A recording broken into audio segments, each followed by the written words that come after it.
Support for Cinema Classics comes from Film Columbus, enriching our community to make Columbus a destination for film education, exhibition, and production. Learn more at filmcolumbus.com. Cinema Classics is produced by John DeSando and Johnny DiLoretto. Listen to shows every Thursday at 8:01 p.m. and full shows online at WCBE.org. I'm Johnny DiLoretto. I'm John DeSando. This is Cinema Classics. It is. Yeah. Golden Globes recently came out. Right. So now we have to pay attention to this. I know we're Oscar obsessed. They're what do they call them? The barometer of the Oscars. Well, they're prognosticator of the Oscars. It's a drunken party about movies. Uh-huh. And what I thought we might do for our audience, besides talking about what we think about their major choices, how about the question I always get is, Bohemian Rhapsody a drama? Vice a musical or comedy? How does that happen? People just don't understand. Okay, what do you mean? Bohemian Rhapsody, of course it's a drama. Well, I think it's a musical. Oh, well. Okay. So see, now that's interesting. Do the characters break into song? What? To forward the narrative in Bohemian Rhapsody? The thing is full of songs. It's not a musical. Sure. It's a biopic about a musician. That does not a musical make. Oh, man. I don't think. Oh. I think a musical is when characters start singing in a narrative way to forward the story. All right, so you would then agree with the Golden Globes Let me ask you. Star is Born Well, hold on. is not Wait, a musical. Stop. Let's have this argument all the way. The movie that came out a few years ago with Ray Charles with Jamie Foxx. Yeah. Right. That's a musical? Or is it a biopic? Yeah, I mean... What about the one with Walk the Line with Johnny Cash, about Johnny Cash? Of course. It's not a musical. Of course it is. It is not. Anyway, They're dramas about musicians. all right, let's focus in on the Music one is that's incidental. inarguable. Okay. Vice Isn't as it a comedy? musical or a comedy? Well, they put musicals and comedy together. I know they do. And I don't think it's either one. I think it's a drama. Okay. And I think it's a biopic. Interesting. Now, here's the answer. Maybe the solution to this is just separate biopic out. Listen, of course. Here's the answer to it. Mm-hmm. You have a film. Yeah. You tell the Globes which category you want. Okay. Oscars does not work that way. It tells you what category. Interesting. And here's... But see... Now, wait a minute. Now, let me finish this up. I got you. That's how you get a character like a Viola Davis into the category of Best Supporting Actress for Fences. Mm-hmm. You say to yourself, she is the lead in that, even over Denzel Washington. But even if you consider them co-equal, why is she? She is because they want to make sure she gets the award. Gets it, right. So they put her in a category that they feel she competes better in. Yeah. And that's the truth for all of these, is that they are placed by their producers. Now, here's an interesting thing. So when an agent is, is trying to get their client a nomination, Yes. do they just pick one category, or do they say, here's Viola Davis for your consideration as Best Actress, for your consideration as Best Supporting Actress, and then the Academy chooses? My impression is, Or does the Academy. I believe the Academy selects. That no producer has any say in which category it will be entered. Okay.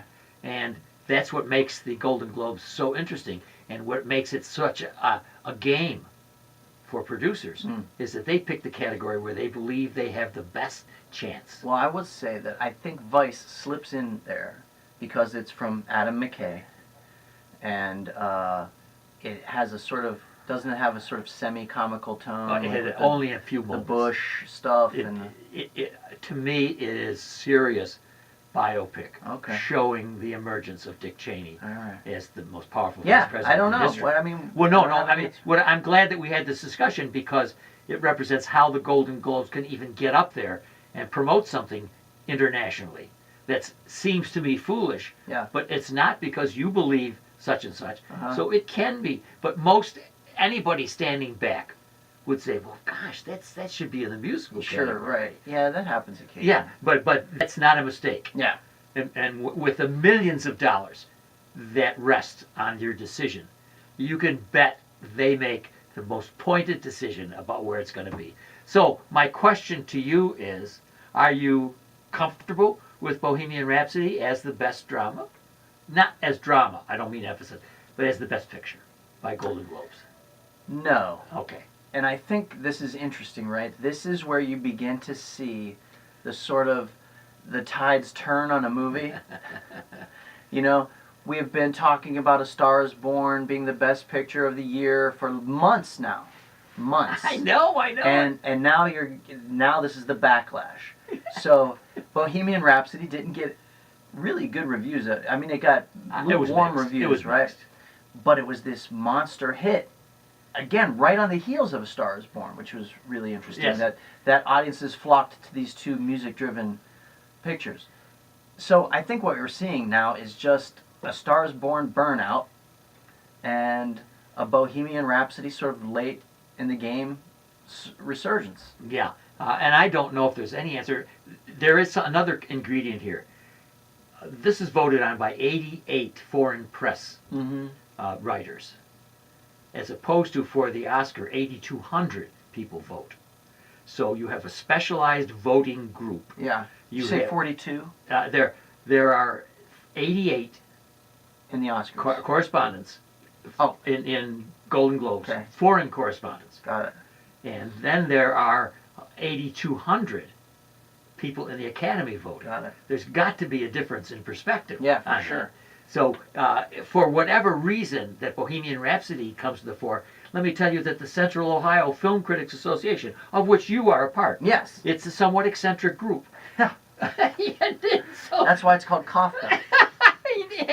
and they have selected If Beale Street Could Talk as the best film of the year. Mm-hmm. Now, If Beale Street Could Talk was among the 5 candidates for the Golden Globes Best Picture. But who knows? Let me ask that person walking down there if they know anything about if Beale Street Could Talk. Of course they don't. Now, what happened with... If Beale Street could talk, yeah, it would give itself would an award. Listen, the interesting thing about Bohemian Rhapsody is, and I've forgotten his name, but they're... Rami Malek. No, Or is that who's I'm sorry. The producer of that Oh, okay. is like a minor Harvey Weinstein. Mm-hmm. But you can bet that his picture will be at least nominated. So I believe that he also is in the ingredient of pushing it forward for the Globes. I don't think that'll happen with the Oscars. Yeah. But for the Globes, you can see it. Yeah. Okay. And- So you think, come Oscar time, Bohemian Rhapsody doesn't carry any of this momentum through? I agree. Okay.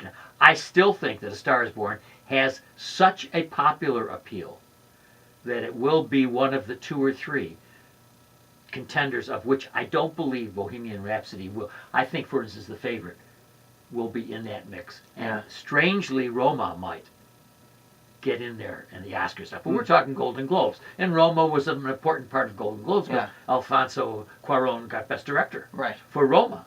The interesting thing is, isn't Roma an international film? Isn't it a foreign? Yes, it is. But it was shown here. Right. And is that because it was distributed by Netflix? So it's It was considered shown in theaters here. Okay, it was shown. So So it is qualifies. not It doesn't a have to foreign be. film. I see. Here's intriguing. Come Oscar time, Roma could win Best Foreign Language Film and Best Film. Wow. I don't That think has it's never ever happened. happened. I don't think it is. I'm And not wow, that predicting. would be really annoying, wouldn't it? It certainly would. I'm just saying to you, it is possible.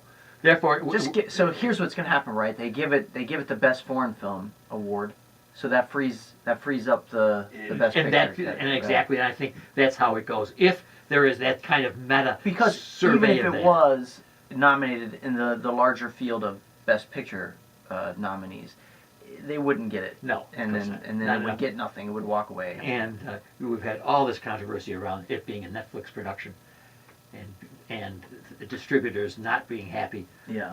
about showing it, but that's certainly the wave of the future. Here's another one on the Golden Globes. Are you feeling good about Best Musical or Comedy going to Green Book? Yeah, I think that's okay. Okay? Yeah. In what way? Well, it's that classic kind of Hollywood message movie. It's it's humorous, but it has a serious element to it. There's some historical stuff, of course. America's still dealing with race issues. It's got the whole Oscar package going for it. And I agree. I think it's much less of a comedy than the title, than that category would promise, Right. and much less of a musical. But see, that's what I'm saying. I guess over the years, I'm accustomed to that. No, I agree. Like at the Golden Globes, you're not going to get some Will Ferrell comedy in there. Yeah. You know what I mean? But then, we've already spoken about Vices being in that category. Mhm. Also, we had The Favorite. Yeah, which I did not see, but you Okay. enjoyed thoroughly. I enjoyed it, and it does have comedic elements. I can see it as a comedy. Okay. We had Mary Poppins, which has both, and then we had Crazy Rich Asians, which Right. had both. So that's not a bad category Yeah, it's pretty for, good, all for its told. nominees. Now, I'll tell you, TV-wise, what I really loved about the Golden Globes is the Kaminsky Method at Best Comedy. Listen, you have spawned people And down Michael up Douglas. to top. And then you have Jeff Rice, producer Jeff Rice, looking at it now because of you. Because I told my son Eric, who then told, and when Eric's on, believe me, to get ahead of Eric Yeah. is a monumental occurrence for me. He says, Dad, you turned me on to Kaminsky. I said, Johnny turned me on. So that's how It's great, the domino right? goes. See? Oh, it's So I'm brilliant. an influential Whoa, you guy are. in Hollywood. As Eric would call you, an influencer. I'm an influencer. Yeah, and Wow. that's funny. And I like and it. Jeff Rice, who produces a lot of the Mark Uh-huh. Wahlberg Yeah. stuff, wants me to make sure that I review A Private War Okay. with Rosamund Pike. Oh, I've heard about Yeah, that. okay, so he's the producer of that. So it's Okay. interesting. Anyway, yes, so TV. And you're responsible for my knowing that, and Bruce Springsteen, and some other things. Oh, I don't know. Yeah, I just, the thing I loved about the Kaminsky Method is how cinematic it is. It Yeah, feels like a movie that was sort of chopped up into an episodic. As a contemporary buddy movie, it doesn't have many peers. Yeah, it's great. Oh, these two guys are really good. So good. All right, so we're still here at Golden Globes. Yeah. Now, the Best Actress category. That doesn't. Lay it on me. Nothing controversial in that category. And we had Lady Gaga as a nominee. Mm-hmm. Good one. Mhm. I think a popular choice. We had Melissa McCarthy, Dark Horse. Right. And we had Rosamund Pike, who I haven't seen in that film, but who, as an actress whom I like. And then Nicole Kidman, who destroyed the movie Destroyer because she was such a badass. Yeah. Not a good movie. Not a good movie? No, not I heard a- it's strange. Oh, it is, and it's pushing it. But she is, she's got the Charlize Theron monster Okay. motif. Okay, got So it. you got the idea. Anyway, the winner is Yeah. the wife, Glenn Close. Right. Yeah, surprise. Oh, and I'm pleasantly surprised because it is an underplayed role Mm-hmm. that deserves an Oscar, and she is an actress who deserves an Oscar. I don't believe she's ever had one. Do you think she'll be nominated? Oh, I'm sorry, I'm Golden Globes. Yeah. Right, thank you for reminding me. Yes, I believe she will be nominated. Predicated on this? No. I believe that anyone who saw the film knows that she should be. I still think Star is Born still has the push Yeah. so that Lady Gaga may indeed get that. Yeah. Don't you think that will be an absurd moment? And the winner is Lady Gaga. Like you have to say that stupid name, Lady Gaga. Yeah. Well, that's where I rely on you to report it to me because I don't watch the That's so ceremony. dumb. Except- Can't we just use her real name in that moment? No. Stupid. No. But for Best Actor, I mean, what if she's in the at the dentist office, and they're like, okay, Lady Gaga, Lady Gaga, no. and then she, you know what I mean? I do know that. So dumb. Listen, do you have any problem with Rami Malek getting the Best Actor? Who did he beat out again? All right, so he beat out, of course, Bradley Cooper. Right. He beat out John David Washington in a film, and I've forgotten the name of the damn film. All right. Lucas Hedges, of course, was all across everything, and that was for Boy Erased. And then my favorite, which nobody has seen, Willem Dafoe. Oh, it's the Vincent Van Gogh. Yes, as Van Gogh in At Eternity's Edge. And so Rami Malek, I have no problem with that. Okay. You know, it's a flamboyant Right. act on his part Mm-hmm. that you could question whether he was just imitating Freddie Mercury. I will say, right. I will say that Bradley Cooper's performance, though effective, was a bit mannered. No, I would agree. that, That's a you nice know, word, that- and exactly the word I would say. That voice, like he's talking like this whole time. Yes. I think he stole that. They say he stole that voice from what's his name? Sam. Sam Rockwell? No, not Sam Rockwell. Oh, yeah. It's in the Sam Elliott. They say Right. he stole it, but I don't think he. I think he stole it from Billy Bob Thornton and Sling Blade. Remember? Mm-hmm. All right, look at. Do you have any problem with Olivia Colman from Favorite, the best actress in a musical or comedy? No, she's an accomplished. And she Performer. does a great job on this one. Yeah. She really plays an eccentric, demented queen that I think really deserves it, even though Charlize is one of her, and Tully, and Constant Wu from Crazy Rich Now Nothing, Emily Blunt. What are from you reading? Real things? You're Emily, just- yes, these are Okay, but it's these just are sounds- contenders. I got it. Emily Blunt from Mary Poppins. Oh, that's silly. But one that we would Barely say doing if anything they to had him. She's scowling. if they had given it to Elsie Fisher for 8th grade, you and I would agree. Oh, yes. But she's way young Yeah. to beat out Coleman. Deserves Right. it. Did well. I mean, that's one of those nice little entrees into the biz. You right? got it. You got it. Good for her. Our final one, and I'm not sure. I don't think you would disagree with me that Golden Globes made a Don't good hold your choice with Best Actor in a Musical or Comedy, Christian Bale in Vice. Yeah. Well, his transformation is bizarre.